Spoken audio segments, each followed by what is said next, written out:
उत्तर प्रदेश की 25 बड़ी खबर।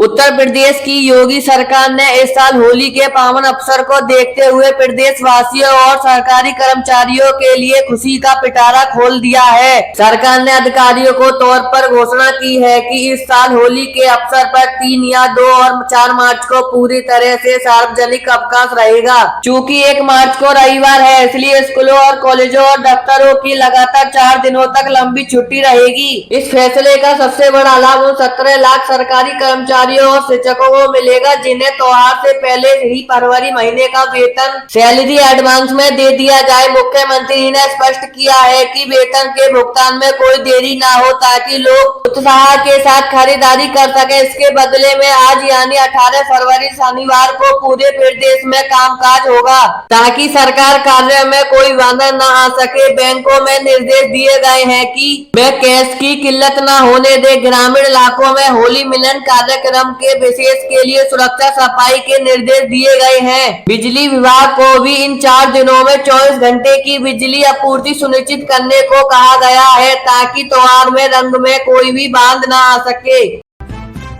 होली के दौरान प्रदेश कानून व्यवस्था को शांति बनाने रखने के लिए यूपी पुलिस ने कमर कस ली है। डिजिटल मुख्यालय की ओर से जारी आदेश है कि मुताबिक 1 मार्च से 7 मार्च तक सन 2026 तक पुलिस कर्मियों की छुट्टी रद्द कर दी गई है। इसका मुख्य कारण है कि त्योहार के दौरान होने वाली भीड़ के संवेदनशीलता को नियंत्रित करते हुए सभी जिलों में कस्बों को निर्देश दिए गए हैं। वे अपने इलाकों में पैदल गश्त बढ़ाएं और हुड़दंगियों पर कड़ी नजर रखें। विशेष रूप से उन इलाकों में भारी फोर्स तैनात किए गए हैं जहां पहले से विवाद को चूके एक ड्रोन की मदद से ही भीड़ भाड़ वाले इलाकों में निगरानी रखी जाएगी। शराब पीकर गाड़ी चलाने वालों के खिलाफ कड़ा अभियान चलाया जाएगा। योजना के तहत अनुशासन सोशल मीडिया पर भी पुलिस की पैनी नजर रखेगी। इलाहाबाद हाई कोर्ट ने आज ज्योतिषी पीठ के शंकराचार्य स्वामी अभिमुक्तेश्वरानंद सरस्वती को एक बड़ी कानूनी राहत प्रदान की है। उनके खिलाफ दर्ज एक आपराधिक मुकदमे में सुनवाई करते हुए कोर्ट ने उनकी गिरफ्तारी पर अगली सुनवाई तक रोक लगा दिया है।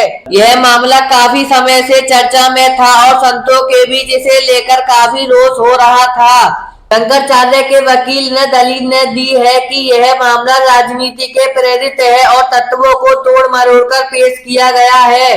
कोर्ट ने पुलिस को निर्देश दिए हैं कि फिलहाल कोई भी दंडवत कार्रवाई न की जाए और जांच जारी रखी जाए। इस फैसले के बाद अनुयायियों से राहत की सांस ली है। कोर्ट ने राज्य सरकार से भी मामले में जवाब तलब किया है कि रिपोर्ट के मुताबिक इस मामले में अगली सुनवाई अब होली के बाद होगी।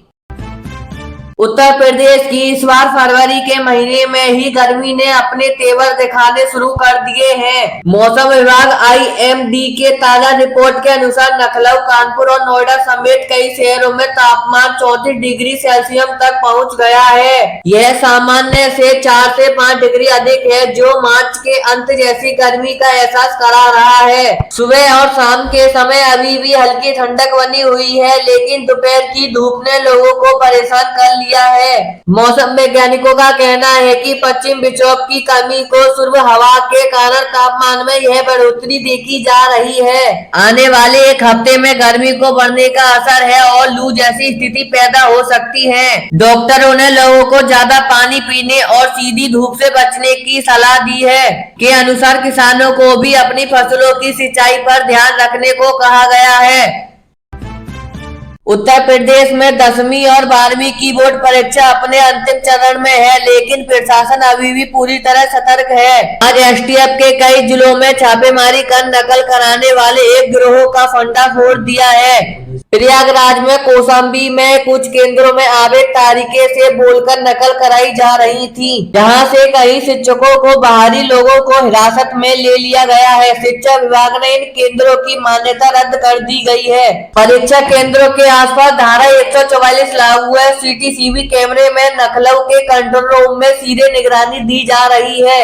मुख्यमंत्री ने सख्त लहजे से कहा है कि जो नकल खेल में शामिल होगा उस पर रसूखा NS के तहत कार्रवाई की जाएगी और अपनी मेहनत पर भरोसा रखें। रिपोर्ट के अनुसार परीक्षा 12 मार्च तक चलेगी।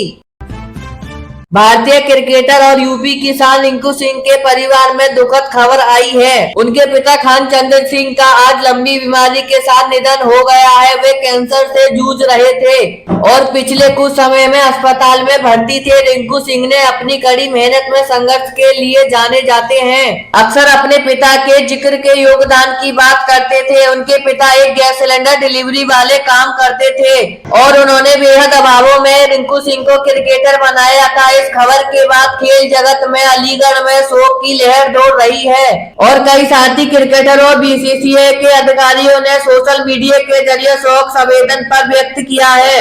रिंकू सिंह को इस मुश्किल की घड़ी में संबल देने के लिए प्रशासन उनकी दुआ कर रहा है। रिंकू सिंह के पिता का अंतिम संस्कार अलीगढ़ में किया गया है।